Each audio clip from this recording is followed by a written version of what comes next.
Good morning, and welcome to Live at the Legislature, where every week we discuss the bills, information, and events happening at the Hawaii State Legislature. With us this morning is the House Majority guest.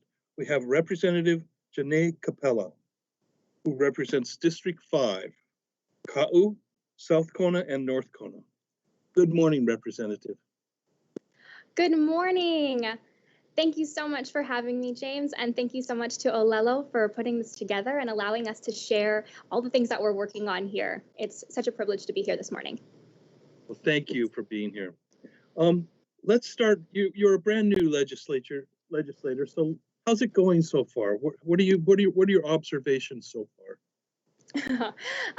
It's incredible to be in this building. I worked here a couple of years ago as staff, and it's now an amazing opportunity to know that I can be a voice for my community here in the building and fight for the things that really matter. COVID is something that has impacted every single person, and to be able to be here and to make a difference by uplifting working families and fighting for access to healthcare and making sure that we can focus on the social infrastructure of our communities has been a great privilege. And it's been rough, and every day is new and exciting, but it's so exciting to be here, and I'm just so privileged.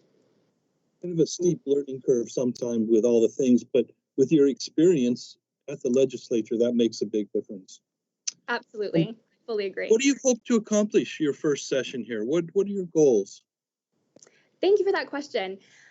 So in my last question, I talked about focusing on the social infrastructure of our communities, and that's really something that I want to work on.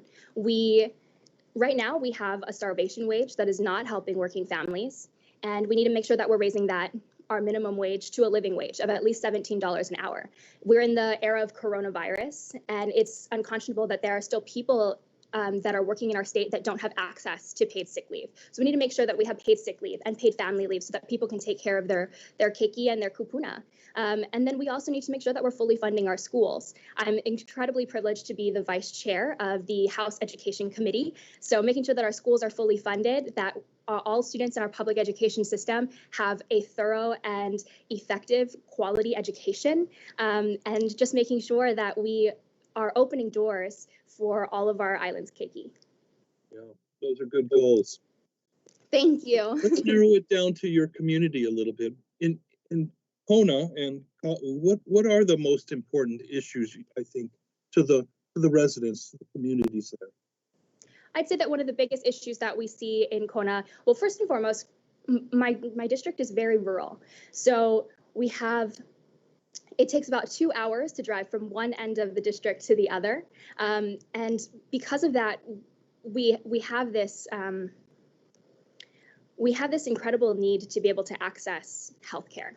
And not just healthcare, but we need mental health care, and we need, for women, reproductive health care, which unfortunately on Hawaii Island, we have none.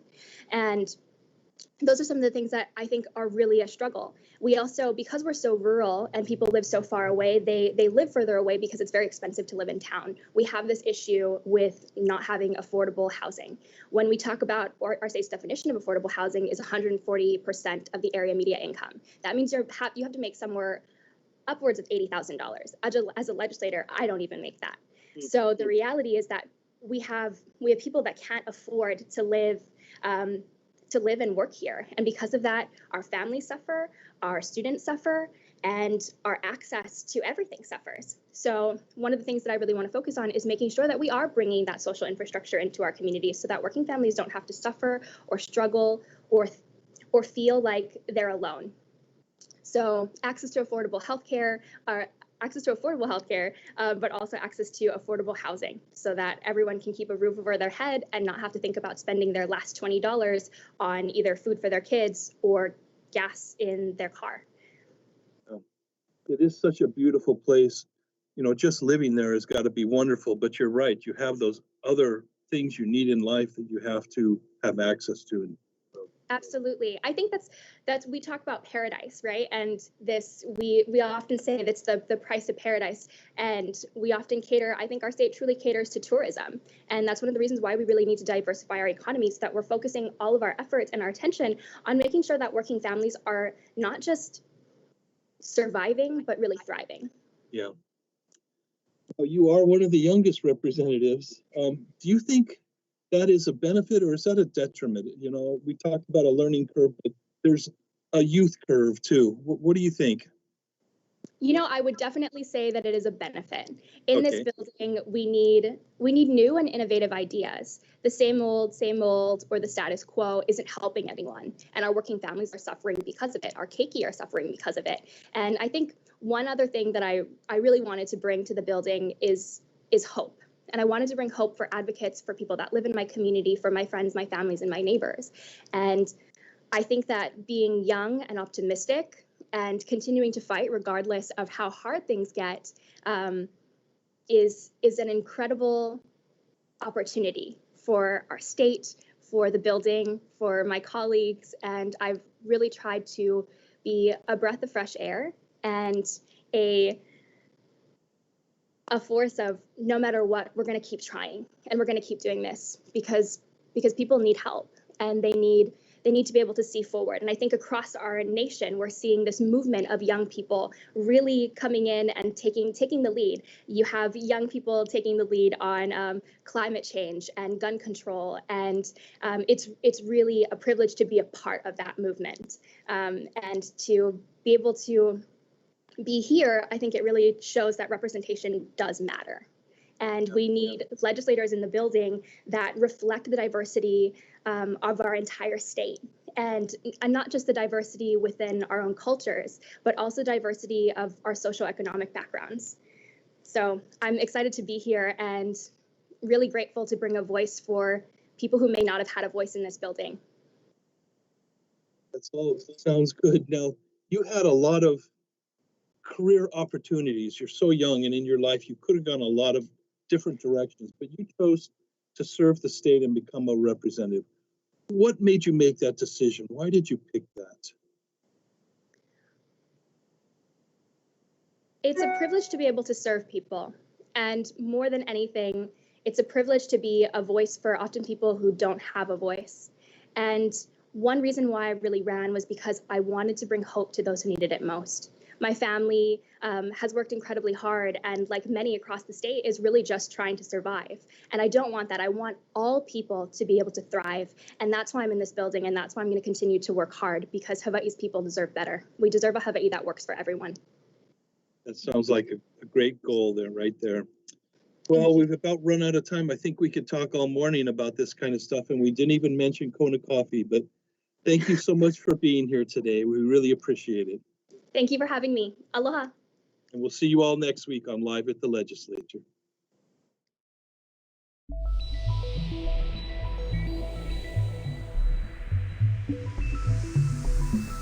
Active at the state legislature?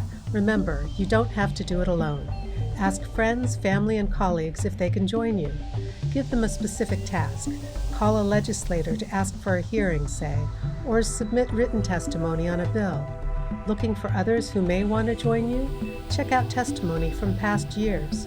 Find similar bills and contact the people or organizations who spoke up and seem to share your views. Need help with all this? Call or email the Nonpartisan Public Access Room.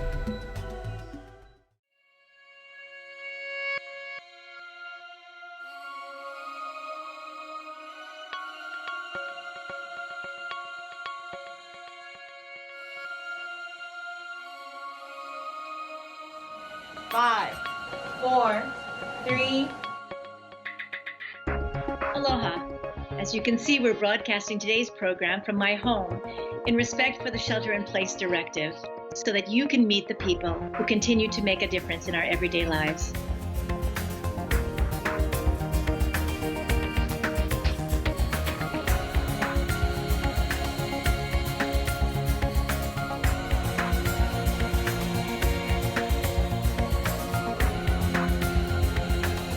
And the winner is... And the winner is... And the winner is...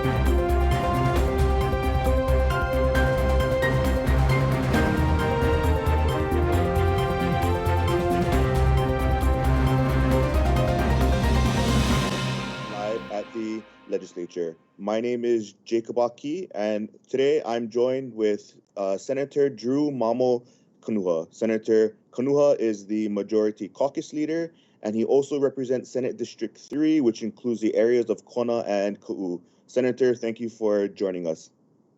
Hello, Jacob, and hello, everybody. Mahalo for having me this morning.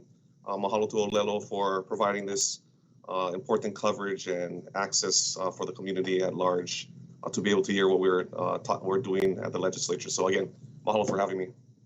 Thank you, Senator. As you begin your third legislative session, this is probably one of the most unprecedented session in our state's history. So what are your priorities for this upcoming session? Well, yeah, this has been an extraordinary time that we're dealing with.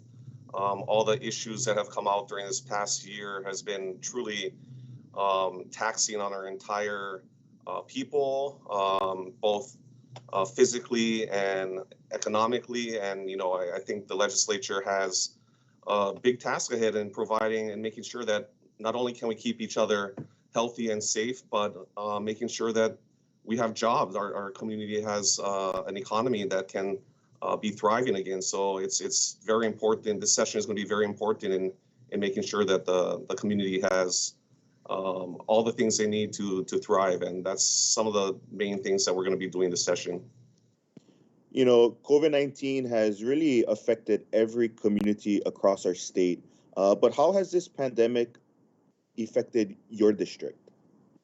So I represent Kona and Ka'u, two extremely different places. You look at North Kona, kind of the economic hub of Hawaii Island, and then you go to Ka'u, an old plantation style community where they love the being in the rural community, the rural environment. So how we advocate for two different places and serve two different areas is truly challenging. I definitely want to bring back a certain type of economy back to Kona.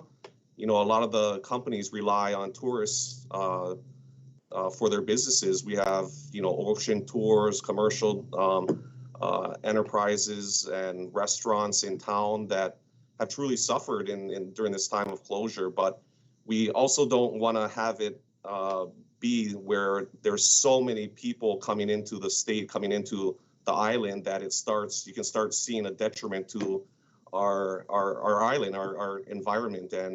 And you saw that previously to COVID happening. So I think we got to look at this carefully and make sure that we bring the right type of people back to Hawaii. And so also looking at Ka'u, how do we keep economy there as well, while also making sure that the growth doesn't expand too rapidly in a place where the community likes to keep it how it is. So it has been pretty challenging, especially with closures and schools not being able, or kids not being able to go back to school. It has been challenging throughout the entire district and throughout the entire state.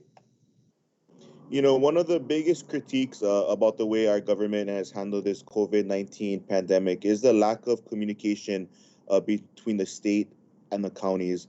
As a former county council member and as a former county council chair, how do we improve communication between the state and the counties, especially during these very critical times? Yeah, we're always looking for ways to connect with our county counterparts and are really encouraged with the communication that's been shown by particularly the Roth administration. It's always a challenge, being a council member and trying to reach out to the legislature.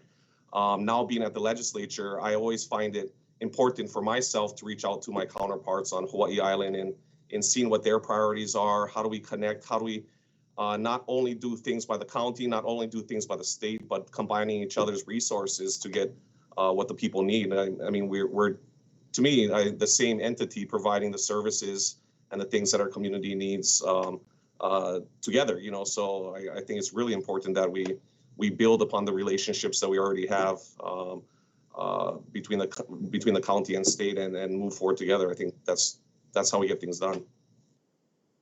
Definitely. And, in the past week, Hawaii Island was hit hard with some sad news on the passing of former Mayor Billy Kinoy. Mayor was a friend of mine, but I know he was definitely a friend of yours and definitely a pillar of the Hawaii Islands community. Do you have any thoughts on that, on the passing of Mayor? Well, it is sad to see him pass. He dedicated the majority of his life to serve Hawaii Island community. He was a good friend. He was the mayor when I was council chair and a couple terms when I was a council member. So I got to know him really well, and we built upon our relationships with the council and the administration to move the island forward together. And it really was he really was a blessing to the island. He was a dear friend of mine, and I definitely will miss him. And condolences to his wife and the entire family, the Kinoy Ohana. But he was there for the people, and God bless him. Thank you. And Senator, on that note, Mayor was a idol and a mentor to many. And being that you are one of the younger members of the Hawaii State Legislature, more specifically the Hawaii State Senate, how important is it to have our young people run for public office? And if there are any young people out there looking to run, you were elected in your late 20s. What is your message to them? My message to the kids growing up in Hawaii is anybody can do it. I was born and raised in Kona, went to school, came back, and decided to serve the community. And if you have a passion of community service, and this is one way of really giving back to the community that raised you. So I think it's important. I always go to schools and give talks to all the different classes and tell them that I was one of you guys growing up in a community. And the community raised you. Let's give back to this community by serving. So I think it's really important that our kids know that you can be anything that you want to be, and especially growing up in our rural communities, it's get out, do something, and give back to the community that raised you. Thank you. And Senator, time has gone by, so thank you for joining us, and we'll see you next week on the Senate segment of Live at the Legislature. Mahalo. Aloha.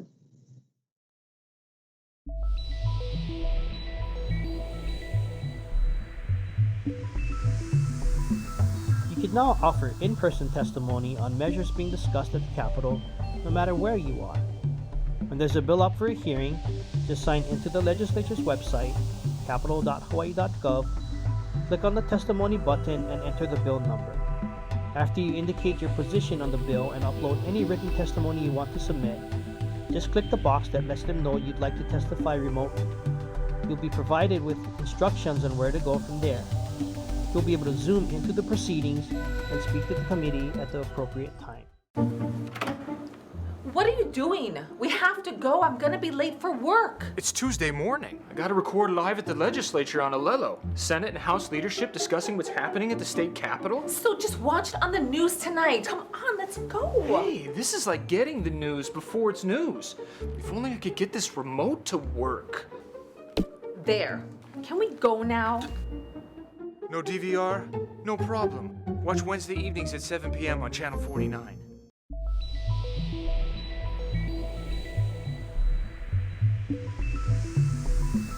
Planning to offer testimony at a legislative hearing? Here are a few tips to keep in mind. First, to be effective, remember to keep it short. For written testimony, 1 page summing up your views is ideal. For oral testimony, there may be a time limit. See if you can cover the highlights in just a minute.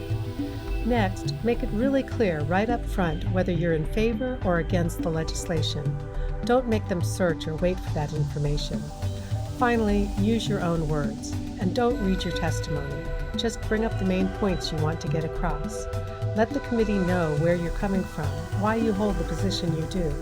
Stories are great. They really help to highlight the human side of the legislation. But remember to be concise and keep it short. Thanks for participating at the legislature. We really need more voices to be part of the conversation so the legislature can make the best laws for the state of Hawaii.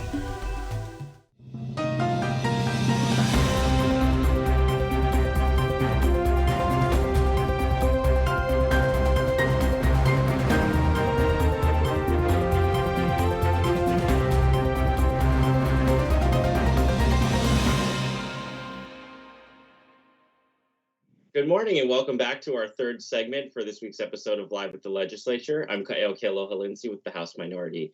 Joining us this morning is Representative Val Okimoto. She serves the community of House District 36, which encompasses Mililani, Mauka, and Waipio Acres. Good morning, Rep. How are you? Good morning, Kaeo. How are you? I'm good. It's been a while since we've done this. Yes, it has. So this is like the last guest in the last segment. This is their third legislative session. What are your expectations going into this year? Yeah, the ironic thing, so this is starting my third session now. I'm grateful to be here, grateful that I was able to be reelected back in November of 2020. And what I've learned is that every year comes with new excitement and challenges. It's almost like you think that you have your prior years behind you and it'll help you. And so in some ways it does, but I've learned to just expect the unexpected. So with this year, definitely coming off of, this past year of dealing with COVID, and we're still, dealing with it now, I definitely think that we have a lot of work to do. And a lot of it is based around the budget and, making up this big deficit that we have. So my priorities have always been, but will continue to be, dealing with our economy, helping our local businesses, now dealing with the small businesses that we have here and the high unemployment rate. That's something that's the focus of my office and myself. I still get calls, my office, and I still get calls till today with people who have issues with their unemployment. And spoke with a local business owner yesterday, and it's sad to hear the struggles that they've been able to had to endure. Now this has gone on. I think when this first started back last year, in February, March, we had no idea it would take us throughout the rest of the year. And now that we're starting the new year, it's something that we're learning to live with, but definitely helping our economy open up again safely and in a healthy way. That's something that's important to me. But that's one of the priorities I have. Another priority I have is that of, our kids getting back to school. I've said many times before that I have two daughters myself, and I think I've always been, as a former teacher, I stress the importance of quality education. So dealing with the blended learning right now, I will say, is a challenge. I'm sure I'm not the only parent who has experienced this, but being a working mom and a parent with children at two different schools in the DOE and on two different schedules is a challenge, but I think that's something that we need to focus on as well. And so you have a unique experience. You're a former teacher, and you're also a member of the Committee on Education. Correct. You also have two daughters who are in the DOE, and you've gone through the virtual learning. So what were some of your takeaways, and what kind of experience do you think that brings to the committee this year?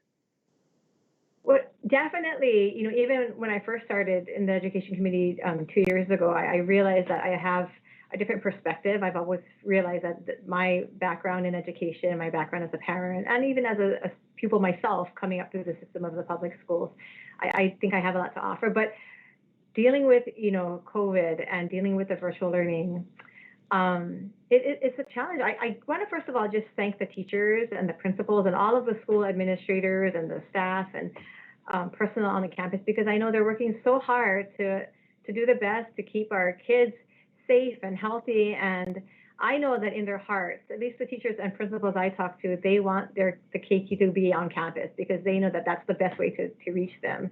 But being a member of the Education Committee will always be something dear to my heart. I feel like my perspective will always be helpful, because as we're introducing or voting on bills, I actually am living, the day-to-day of having to manage or balance work and my children on virtual learning schedules, the importance of keeping the the health protocols in place, but also making sure that we don't lose sight of what the education system is here for, and that's to give quality education to our keiki. So it's something that like I said, I'm dealing with it today to come to work and make sure that I drop off my one child on time and my other one's, virtually doing her distance learning or her virtual learning. It's something that has affected my life. I know my perspective will help other parents who are going through the same thing. Absolutely. And this is our second full, I guess, COVID session, you could say. What do you think the biggest adjustment was looking back over the past year? There are many adjustments. In the building, we had adjustments, but also I think being in a community was also another adjustment. So for me in the building, once they closed the building down, one of the hardest things that I felt affected our legislature was not being able to have the testimony, the people come and testify in hearings and have their voices heard that way.